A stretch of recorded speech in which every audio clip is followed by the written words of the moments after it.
Tonight, we bring you a story not of conflict, but of connection. A story that transcends borders and expectations. It's a remarkable tale that quietly unfolded in Israeli homes and playgrounds, away from the headlines, but deeply felt in daily life. In the heart of Tel Aviv, a language from Southeast Asia, Tagalog, is spoken fluently by native-born Israelis, from toddlers just learning to speak, all the way to grandparents who have lived their whole lives in Israel. This isn't a government initiative or a school program. It's a phenomenon born from the heart, from the bonds formed within families. Israeli children often count in Tagalog before they even master Hebrew, surprising their parents and teachers alike. Grandparents, too, sing Filipino lullabies with perfect accents, passing on songs and stories that originated thousands of miles away. What explains this unique phenomenon? How did a language from the Philippines become a language of love, comfort, and daily life in so many Israeli homes? The answer is woven through decades of shared history, trust, and profound human connection between Filipino caregivers and Israeli families. We traveled across Israel to witness this firsthand, meeting families whose lives are now a beautiful blend of Hebrew and Tagalog, cultures intertwined. This is the story of how one culture embraced another, and how a language became the ultimate symbol of that embrace, a testament to the power of human connection. Pines and Israel, we must journey back to the pivotal year of 1947, a time when the world was still healing from the devastation of World War II and nations were redefining their roles on the global stage. The United Nations was convening to decide the fate of Palestine, debating whether to partition the land and create a new state, Israel. The atmosphere was tense, and the world watched as history unfolded. The vote was incredibly close, with every single nation's decision carrying immense weight. The outcome was uncertain, and the stakes could not have been higher. The Philippines, having just gained its independence and widely expected to abstain, made a bold and unexpected move. Instead of remaining neutral, it voted in favor of the creation of the State of Israel. Remarkably, it was the only Asian nation to cast such a vote. A profound act of empathy, courage, and justice that stood out on the world stage. This historic vote was never forgotten in Israel. It became a symbol of hope and solidarity, cementing a bond of gratitude that has endured for generations and continues to be honored today.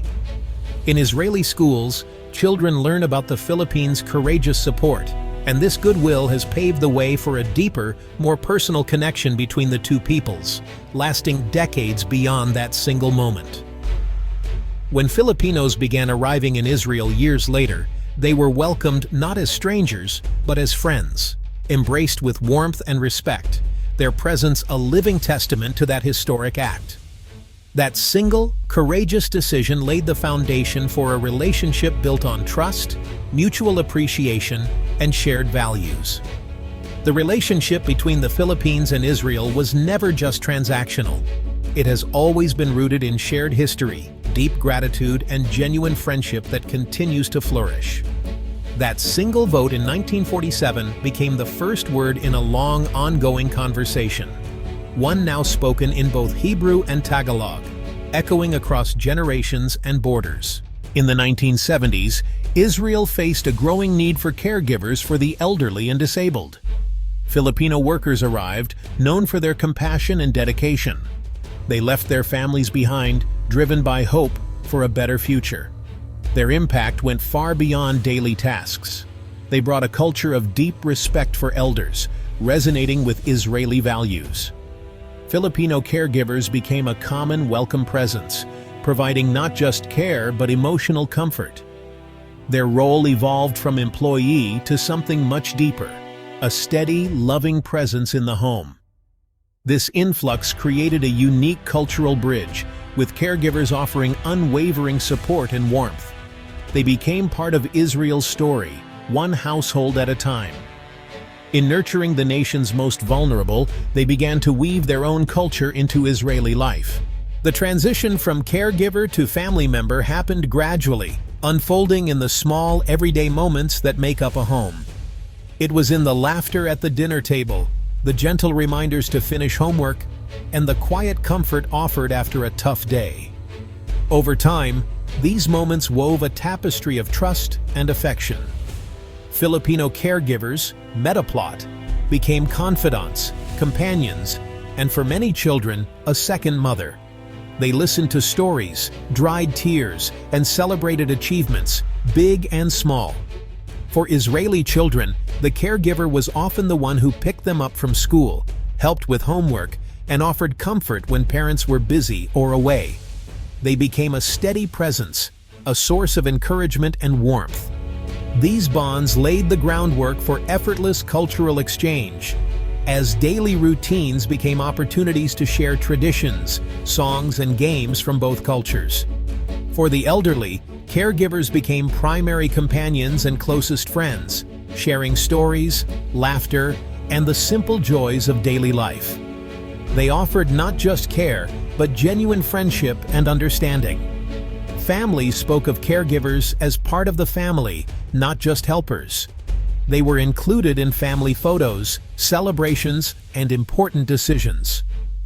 This redefined the relationship. It was about shared lives, mutual care, and a sense of belonging that transcended roles or backgrounds. Israeli families began to celebrate Filipino holidays, learn new customs, and support caregivers' families back home, forging connections that spanned continents. Caregivers in turn became fiercely loyal and protective, watching over their families with dedication and love, both in daily routines and in times of need.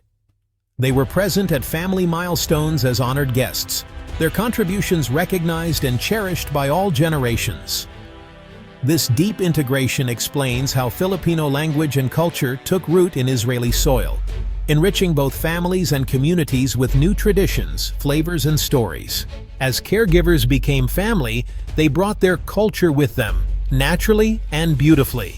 Filipino lullabies became bedtime songs for Israeli children, their melodies absorbed before their meaning. The kitchen became a place of cultural exchange.